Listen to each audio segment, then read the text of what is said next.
Hello, my name is Kristen Bolden, and welcome to The Other Side of History. Now, in this talk, I would like to talk on the reformer Philip Melanchthon. In our last talk, we talked on the reformer Karlstadt and the debate that he and Martin Luther had with the learned Dr. Eck. Now, it's interesting that at one point, it was Martin Luther who thought that Dr. Eck was going to be his friend and the friend of the Reformation. But it was not John Eck who was destined to be the true friend to Martin Luther. The man who became Martin Luther's closest friend was Philip Melanchthon. So I want to talk about Melanchthon in this talk, but first I want to tell you a story about Dr. Eck and how he actually unintentionally helped the Protestant Reformation. Now, Eck, he had generous impulses, and he was esteemed because of his talents and his knowledge. Students from all over came to study under his genius. Eck's university was at Ingolstadt, and this was in the south of Germany. And Martin Luther's university, of course, was Wittenberg in the north of Germany. Now, Dr. Eck's generous impulses, they were seen when he helped one of his students who was in a real bind. The student's name was Aubigne Regius, and he was very poor, and so he had to pay his way, and so he needed to work in order to pay his way as a student there. And the job that he found was for some of the young students who were noblemen. Aubigne, he was to watch over the young noblemen's conduct and to also help them with their studies. He was to provide them with the books and the clothing that they needed from his own money, and then later he would be reimbursed. However, no money came from the nobleman's parents. And the creditors, they came to him and they were insisting that they were to be paid. So Aubigne, he was in total despair, and he decided to join the military. So Aubigne, he was dressed in his military uniform, and he was amongst the military ranks there who were about to leave town when Dr. Eck came into the square with several of his colleagues. Now, Aubigne had gained the favor of Dr. Eck. And when Eck saw Aubigne, he asked in surprise why he had joined the military. Aubigne explained the situation to Dr. Eck. And anyhow, Dr. Eck, he bought the young man off, and he threatened the nobleman's parents with the prince's displeasure. The parents, they promptly paid for their children's expenses, and Aubigne, he was saved. So anyhow, what is interesting is that this man, this Aubigne Regius, he joined the Protestant Reformation, and he is actually said to be one of the bulwarks of the Protestant Reformation there of the 16th century. So anyhow, you can see from the story, there was a good side to Dr. Eck. At one time, Martin Luther, he thought that it would be through Dr. Eck that his works would be shared in the south part of the empire. Luther had sent some of his works to be given to Dr. Eck. He told the man who was to deliver them to give his works to our dear Eck, that most learned and ingenious man, in order that I may see and hear what he thinks of them. So these were some of the sentiments that Luther had for Dr. Eck at this time, anyhow.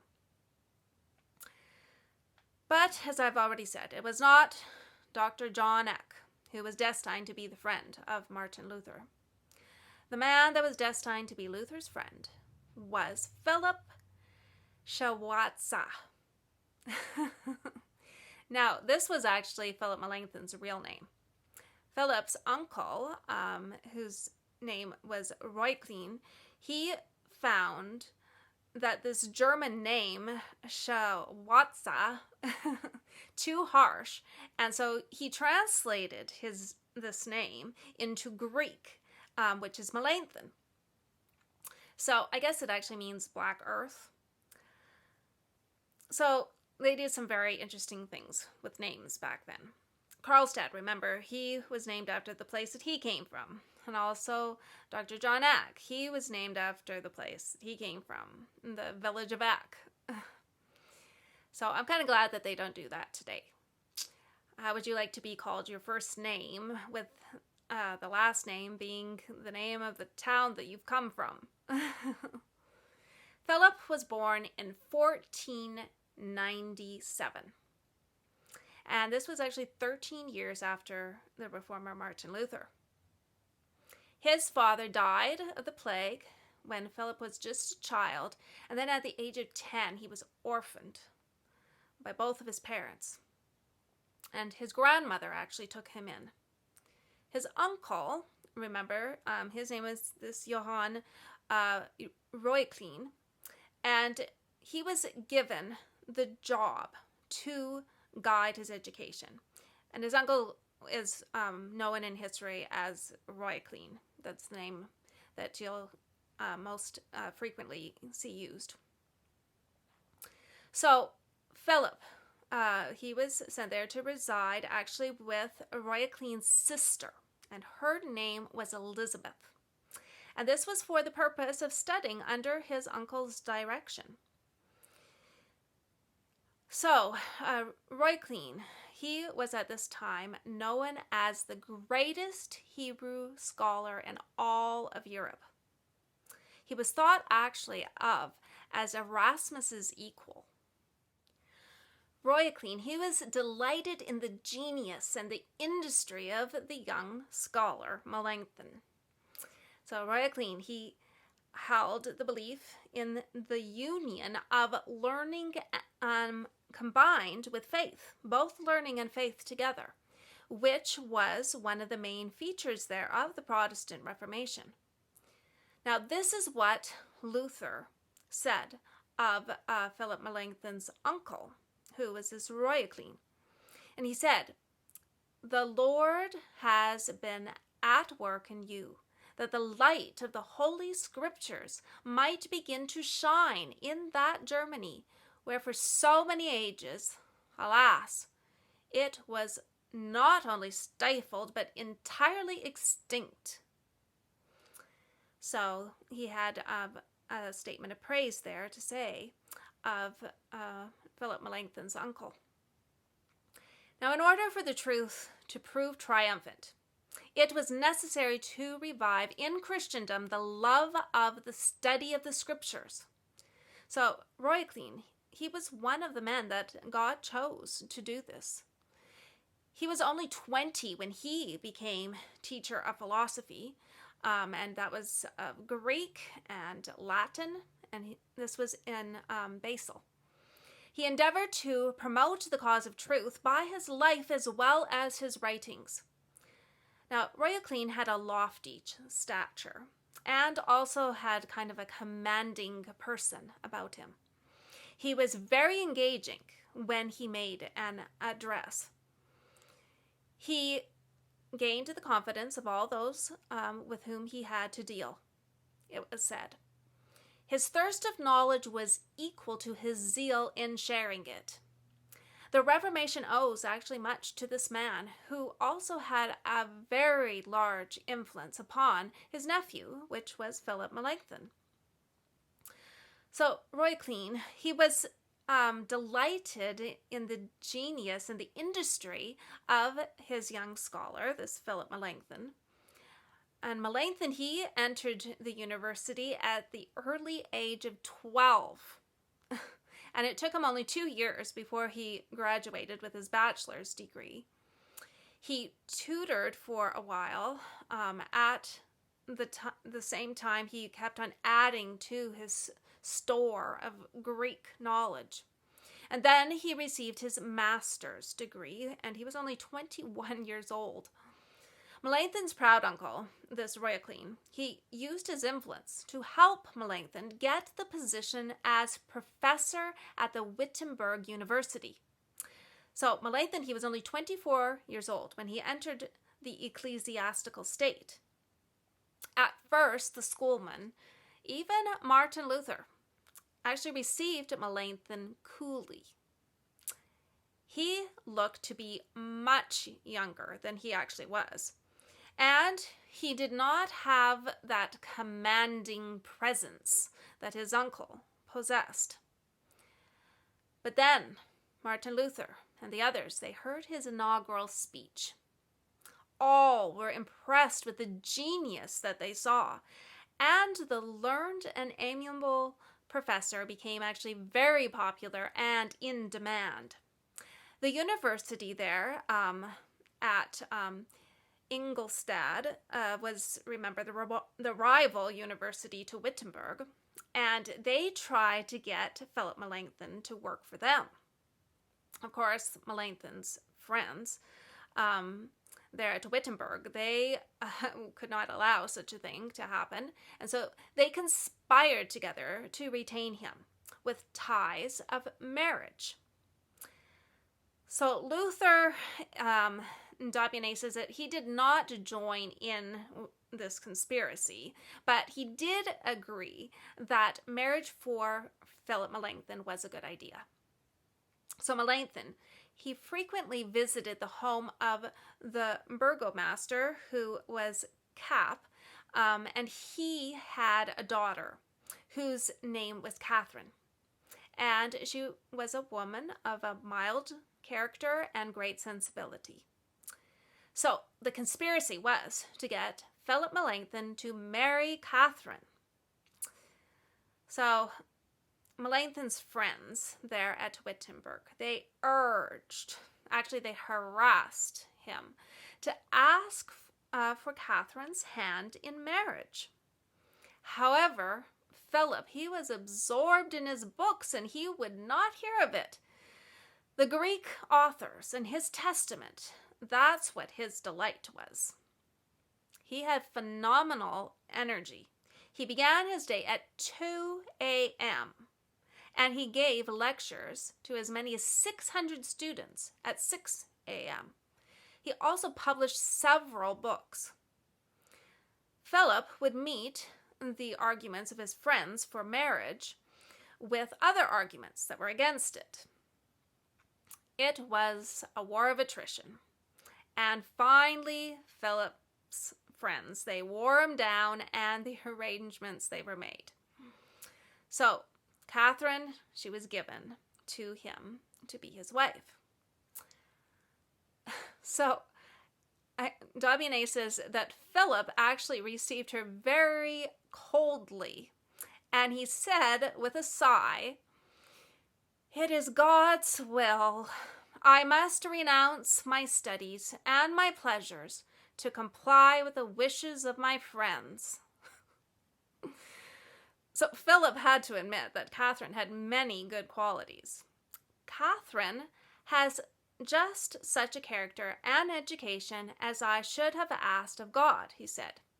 Certainly, she deserves a better husband. Pretty funny. So anyhow, the wedding, it took place. Luther's parents and his sisters were in attendance, as well as many other learned men and people. So the young bride, she felt as much affection as the young professor gave evidence of coldness. However, it didn't take long for Philip to be conquered by his wife's outpouring of affection. After tasting the joys of domestic life, he felt all of their sweetness, and he believed that he was made for such pleasures.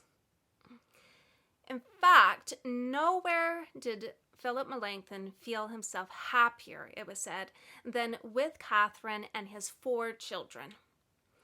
A French traveler one day found this master of Germany rocking his child's cradle with one hand and holding a book in the other.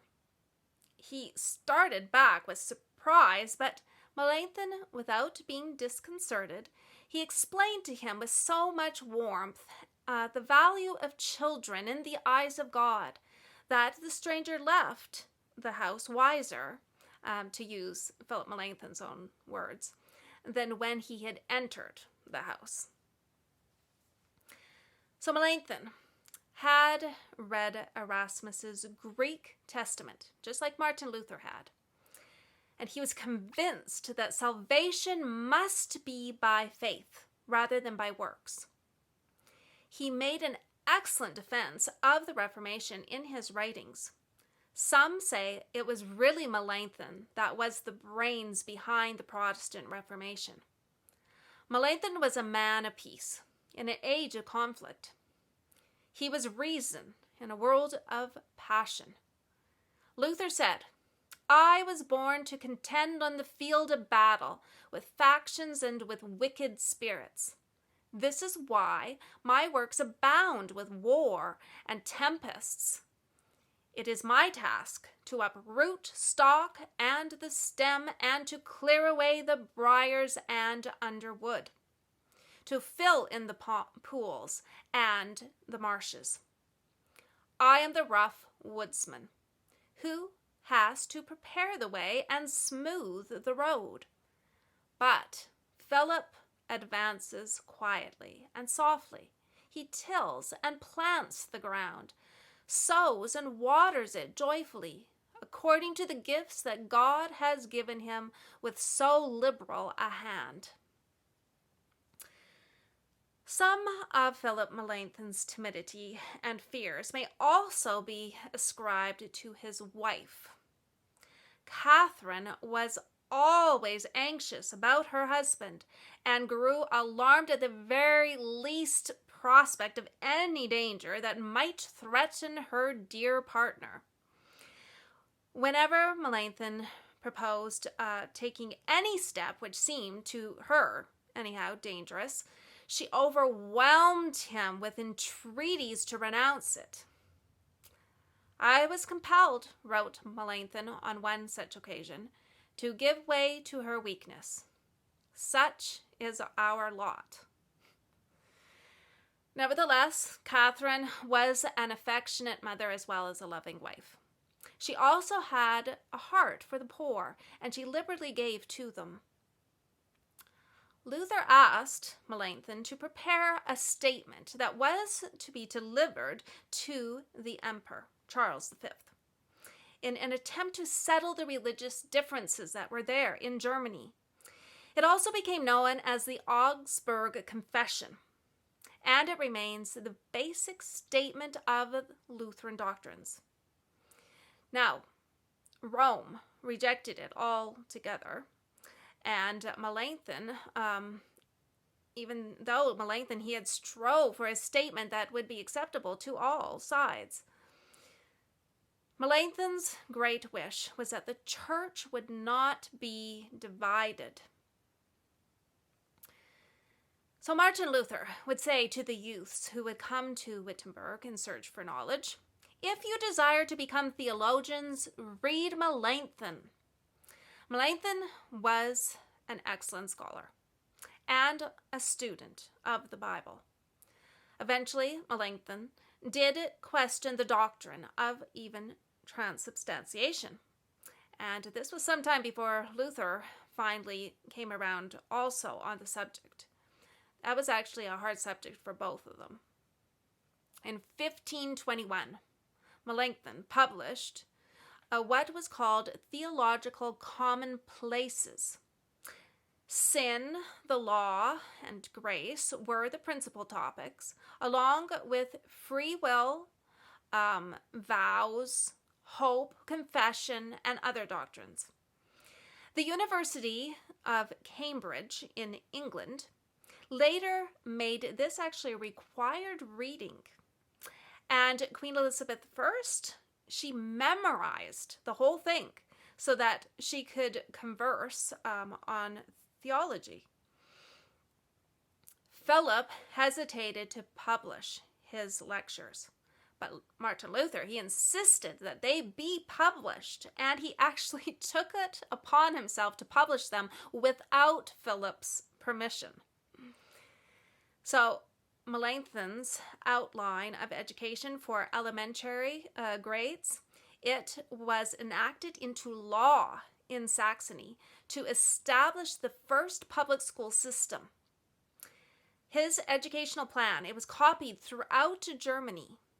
He earned the title preceptor or teacher of Germany. So it was not Dr. John Eck that ended up being the friend of Martin Luther. It was Philip Melanchthon. What united Luther and Melanchthon was their love of the scriptures and the desire to follow it.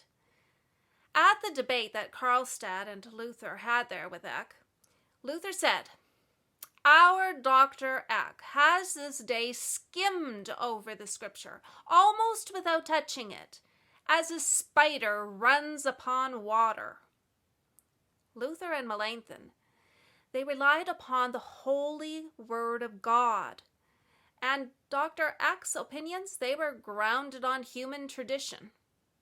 The two positions, they are not in agreement. And these positions, they still exist today. The question that I have for you is, where do you choose to stand? I hope that you have enjoyed this little talk, and if you have, I'd just like to encourage you to click on that like and subscribe button, leave your comments. I want to thank each one of you for listening, and God bless, and have a wonderful rest of the day.